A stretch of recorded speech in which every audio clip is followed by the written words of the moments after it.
Welcome back, everybody. Today, I'm going to teach you how to edit a property value for a record in HubSpot. This is essential for keeping your customer data accurate and up to date, whether you're managing contacts, companies, or deals in your CRM. First, open your web browser and navigate to HubSpot.com. Sign into your HubSpot account using your credentials. Once you're logged in, you'll be taken to your HubSpot dashboard where you can access all your CRM tools and data. Next, look to the left navigation bar and hover your mouse over the CRM option. This will expand a menu showing you various objects you can work with.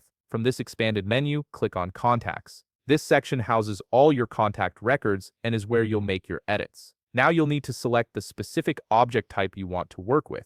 HubSpot allows you to manage different types of records, so choose the one that fits your needs. For example, you might select contacts if you're updating a person's information, companies if you're editing business details, or deals if you're modifying sales pipeline data. Once you've selected your object type, you'll see a list of all records within that category. Find the specific record you want to edit and click on its name. This will open the full record page, displaying all the properties and information associated with that entry. On the records page, you'll see various properties listed. These could include fields like email addresses, phone numbers, deal stages, or custom properties your team has created. Locate the specific property you want to change. To edit it, click on the Actions button located at the top part of the Records menu. This button gives you access to editing capabilities for that record. After clicking Actions, you'll be able to modify the property value. Depending on what type of field it is, you'll either type in new information for text fields, select from a drop-down menu for predefined options,